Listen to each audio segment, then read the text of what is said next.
Welcome back to the Mr. Showtime podcast. Now, ladies and gentlemen, this is going to be a very hot topic today because I'm going to expose the shenanigans that are happening with regards to the perceptions and the social dynamics of this whole hiring employees to fill in quotas, hiring people of color to fill in quotas and transformations, and I'm really gonna shed light into this. Now, major disclaimer: the only reason why I'm doing this video is because I'm merely doing a response, right? A response because listen, I studied public relations and communications in university, right?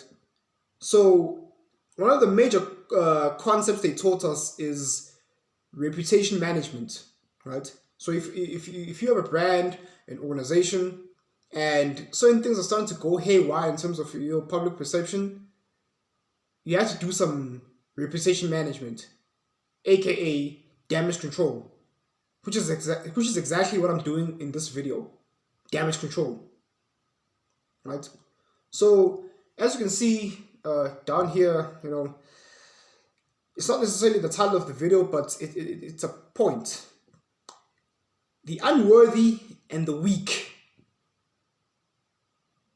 10 months ago, I did a video titled "The Springboks Won't Be Able to Beat the All Blacks with Mzonke Stick's Weak Coaching Tactics," right? His incompetent coaching. And lo and behold, last year in 2021, our 100th test match, I said that we won't be able to beat the All Blacks. Guess what? I was right. Wasn't I? Yes, the second match we won. Thank God for that. But okay. One out of two, right? We lost the first match. Lost the first match. Won the second match. But still, was I wrong? We also said we were gonna have a tough time against Australia, and we lost both test matches. I was right, no? Yes. So I keep getting these weird, inauthentic, disingenuous comments from this particular video you see right in front of you that I did 10 months ago. And one of the most disturbing aspects is they keep defending Mzonke Stick, even though people know that he himself is an incompetent coach. I mean, his coaching while he was in 2016, him and Deon Davids, they were coaching the Southern Kings in 2016. And the Southern Kings did poorly. Which begs the question, what on earth are these two gentlemen doing at national level? Oh yes, hold on. Because, I am Mr. Showtime Podcast. I make my arguments with logic, data, statistics, and reason.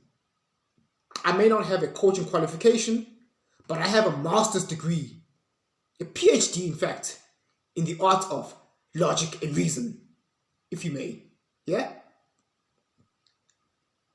So, Jarvis, pull up the stats of the Southern Kings results, the final scores from 2016 and 2017.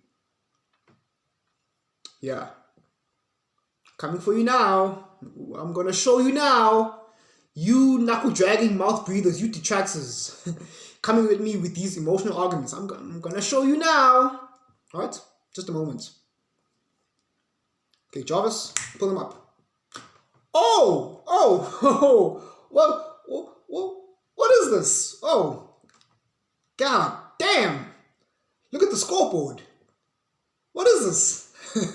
This is riveting, yeah?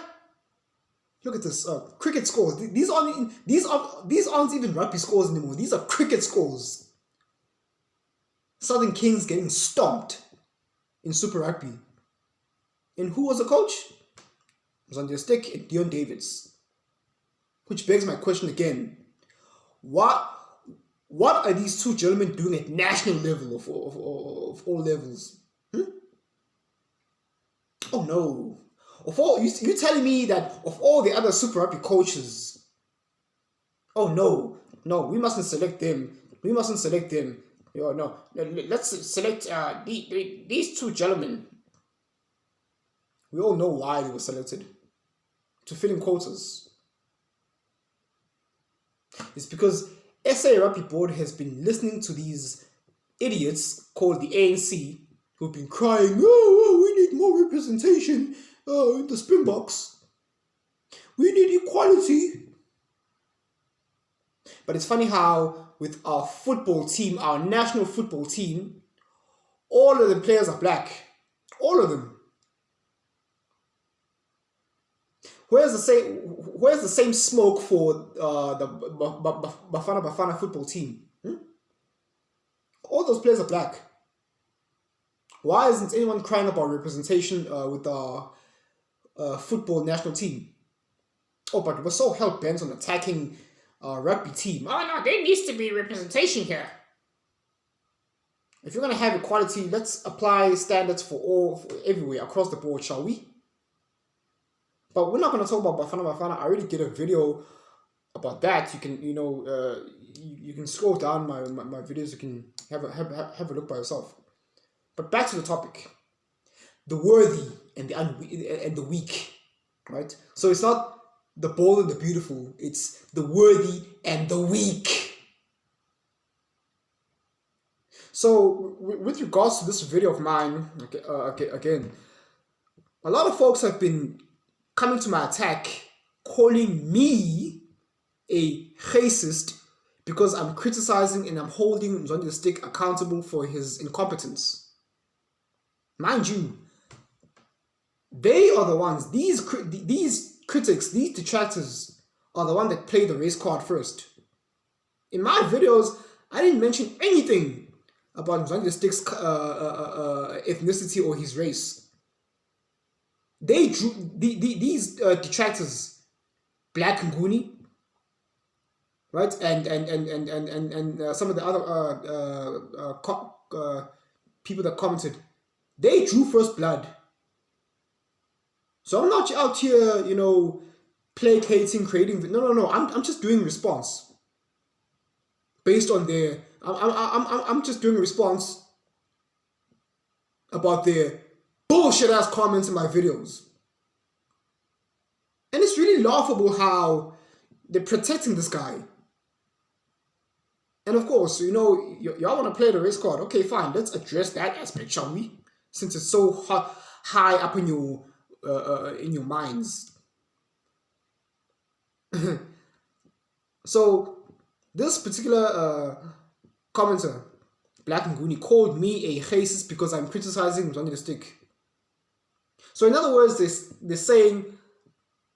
they're calling me a racist, but they are insinuating racism because they're saying I should not criticize Zondia Stick because he's black.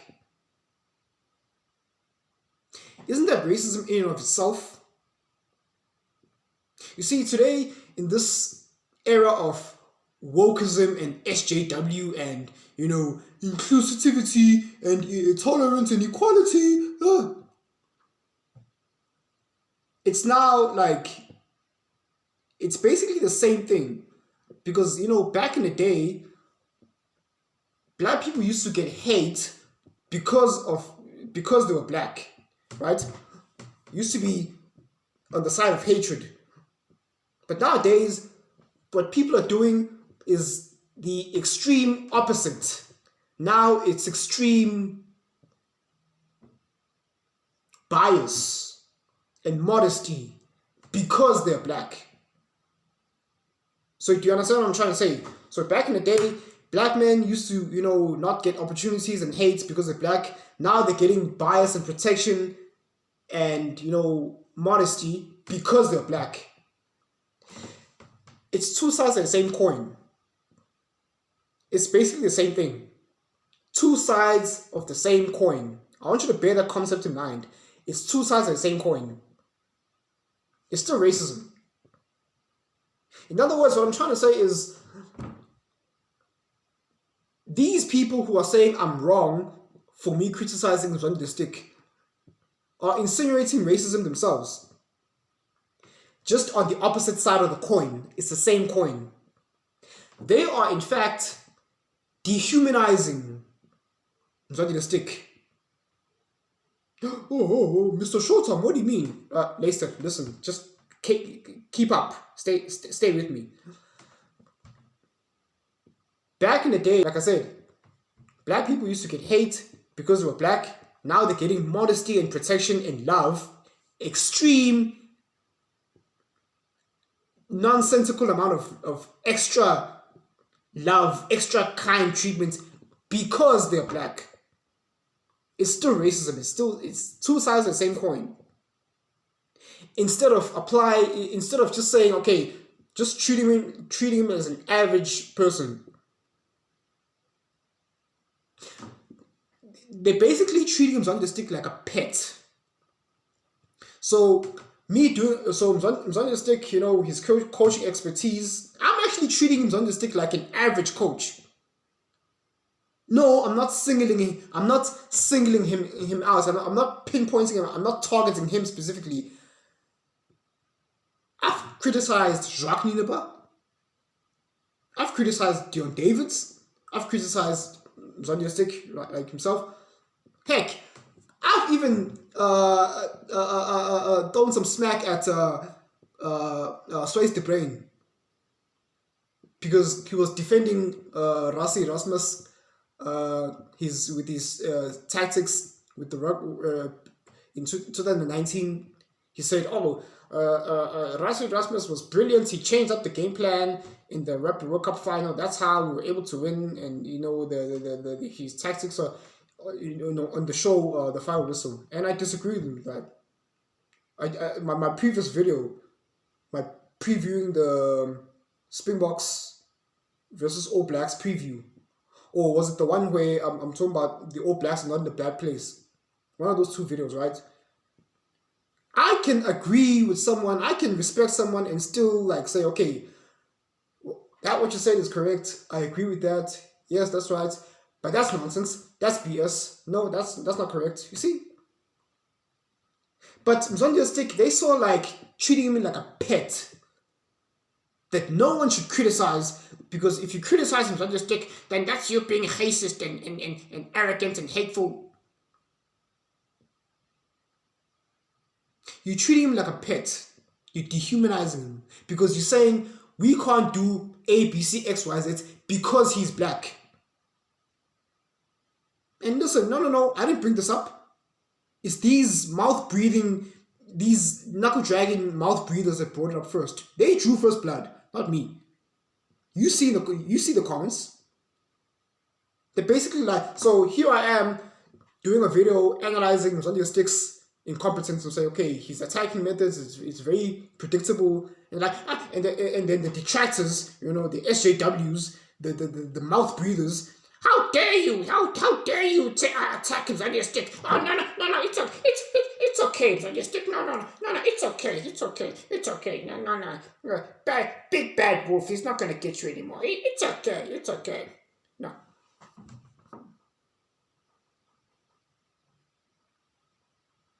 So, other coaches have been criticized in the past. Hannah Kamea has been criticized in the past. The only thing I like about Hannah Kamea is his player selection. He knows how to select competent players. But him too had a singular game plan to every approach. It was a very strong game plan. It was a very good game plan. But his only weaknesses, he couldn't really vary his coaching expertise. Hence why he became predictable. That's why he lost. He lost out in the 2015 Rugby World Cup. Listen, ladies and gentlemen, Mzansi the Stick is not immune to criticism. Because if you say if you guys say he should not be criticized because he's black, you are the racist yourselves, not me. You. Some of you guys are calling me the racist. No. You are the racists because you're saying don't criticize so and so because he's black. That's racism in and of itself. Mr. For Real Sports, are you watching? Are you watching Steve P? Oh yes, I'm going in on your beloved pet, on your beloved fluffy little snowflake teddy bear that no one's supposed to touch. Are you watching? Good. Stay tuned. Now, again, I've already shown you the stats of the Southern Kings getting stomped in Super Rugby. Why were these two gentlemen, Mzwandile Stick and Deon Davids, selected at national level? I said before, Quarters and Transformation, which is a Marxist, racist, affirmative action thing to begin with.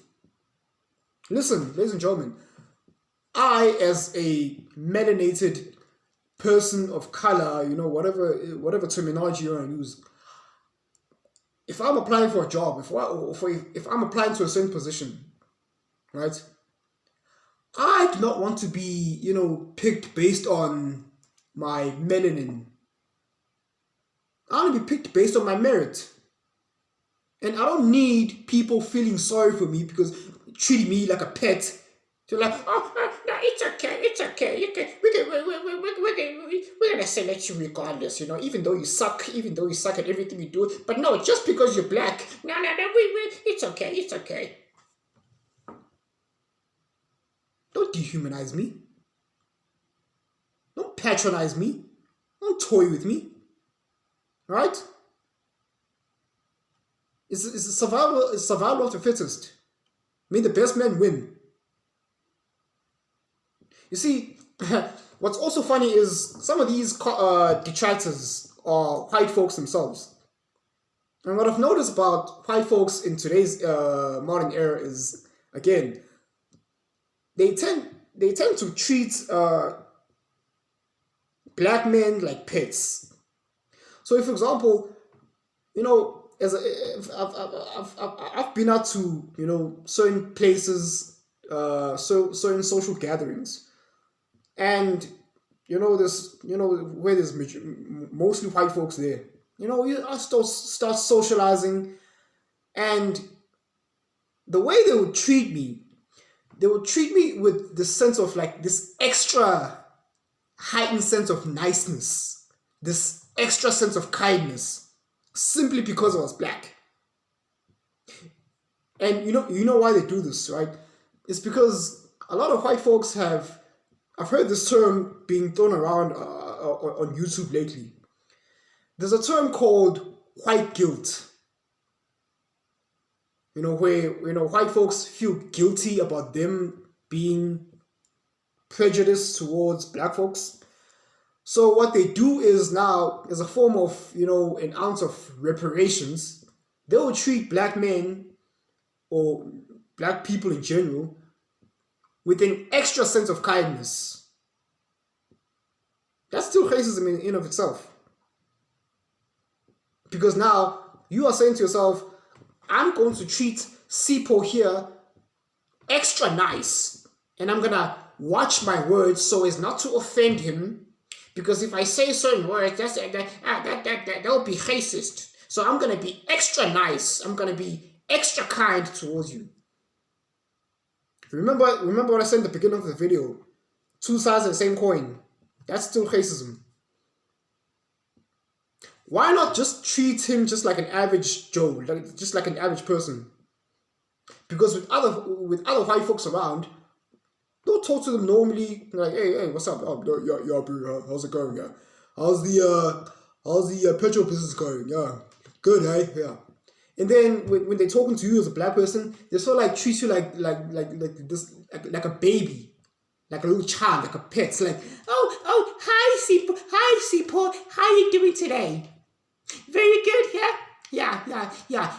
If I like Barack Obama too. If I could, I would vote for Obama all the time, all the time. Yeah. Like they treating they start buying you drinks, even though they start to single you out. Let's say, for example, you're sitting at a pub, right? And you just happen to be the only black guy there. There's other white folks around, and then they'll be like, "Hi, would you like a drink, Mr. Black Man? Would you like a drink? Hmm? Oh yeah. Here you go. Cheers." And I'll be like, thanks, I guess. I mean, don't get me twisted. I'm not complaining. I'm not complaining about the nice treatment. Hey, if you want to be extra kind, if you want to spend all your money on me, just because I'm black, just because you want to treat me extra nice because I'm black, because you have a sense of white guilt for reasons I do not know, right? If I was a white person myself, I would not have this white guilt. Just act normal. White folks, do not feel the need to watch your words when you're talking to a black person. Just you don't have to feel the need to be extra nice.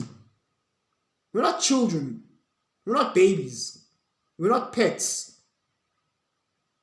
So, for example, another example. What do you do if you have a child, right? A child still crawling on its diapers, still wearing nappies, so like a 2-year-old child. And the child knocks over a vase and breaks it. What are you going to do? How are you going to react?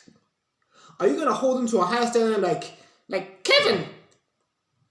Damn it, Kevin! How could you do such a clumsy move? What's wrong with you? No, because that's a baby. You're not going to hold it to a high standard. It's a baby. It's inferior and innocent. So you're going to be like, Kevin, you broke the vase again. Naughty, naughty, naughty. And then you sort of like, they clean up, sweep it up like, bad baby. No more lollies for you. Bad baby. Here's your bottle, or here's your pacifier. Foop. That's exactly how white folks treat black people. That's exactly how white folks are treating, society is treating Mzwandile the Stick. Because they're not holding him to a higher standard. They're treating him like a little baby. They're treating him like a pet. So Mzwandile the Stick, with his incompetence, because they're afraid to call him out and say, okay, you sir are not competent. The team you coached in Super Rugby did poorly. No. How could you do that? This is a black person, like a little baby. No, it's okay, but it's okay. The big bad wolf is not gonna. Oh, dare you? This is a little baby here. This is a black person here. That's shame on you. That's racist. Shame. How dare you hold a black person accountable? How dare you hold them to a higher standard? We're not supposed to hold blacks to a higher standard because they're children. They're like little pets. Oh, no, it's okay, Mzwandile the Stick. It's okay. They're not going to bother you anymore.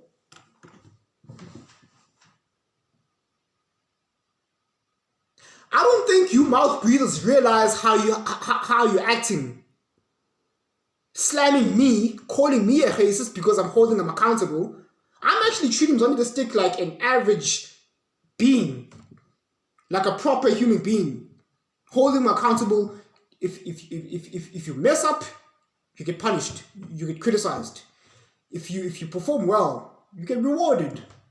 But you guys are saying no, shush, shut up. No, turn a blind eye to it. Mzwandile the Stick is not performing well. No, just turn a blind eye to it. No, didn't see it. No. Meanwhile, he's messing up the organization. The standards of the organization is tumbling and dwindling. But we're just supposed to keep quiet because he's black. No, shush, no, keep quiet, shush, no. Turn a blind eye to it.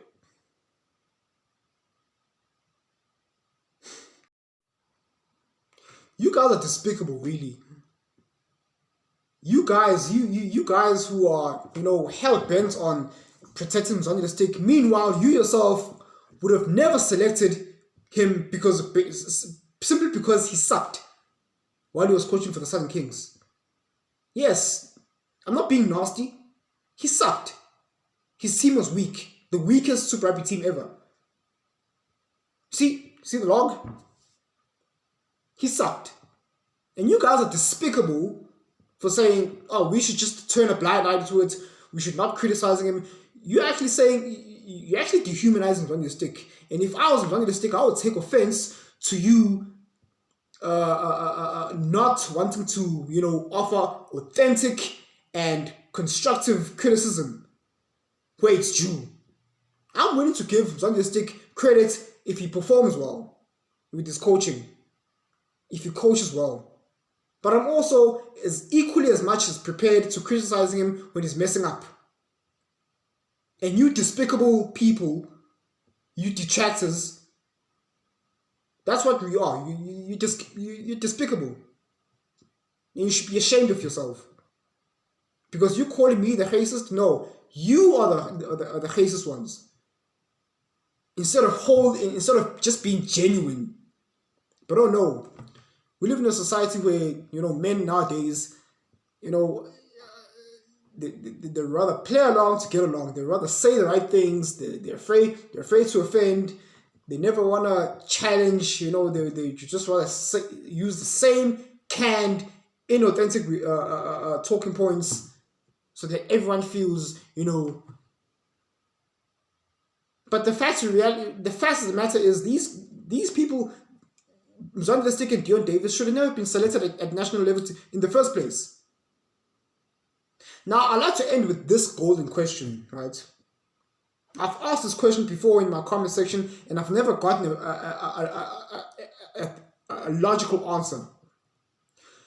Do you believe, based on Mzansi the Stick's coaching results, their outcomes while they were coaching the Southern Kings, do you honestly believe that they have worked their way up the ranks at national level with those poor results you saw at Super Rugby? Answer in the comment section. And don't be afraid. If I see the viewership count skyrocket and there's not many people who are answering this question in the comment section, all I want is a simple yes or no. Do you believe that Mzansi the Stick and Deon Davis have earned their colours up at national level based on their Super Rugby results? A simple yes or no. Yes or no? And if I see anything other than what I asked in the comment section, if I see more detractors and shaming tactics, shame on you, how dare you, and insults and name calling and insulting me, then I will take that as an automatic no. No, you don't believe that Mzansi the Stick has earned their colours at Springbok level, at Test level, which you'll be correct. Because really, for truly, they haven't. But I want to hear from what you think. Do you believe that Mzansi the Stick and Deon Davis, based on their Super Rugby results, have they really earned their colours up at national level? Yes or no? In the comment section. Let's go. That's all I have to say for now. Again, if I see more viewership than there are comments, then the automatic answer is no. And I'll take that as a no because you're scared to say it because what are my friends are gonna think? I'm trying to prove I'm not racist. No. Stop that. Stop it. Stop acting weird. Let's be honest and authentic. Why is it that we can criticize white coaches and no one calls you a racist, but when you're criticizing a black coach, that's racist? Do you see how you guys are operating? This is not me, this is you. But again, in closing,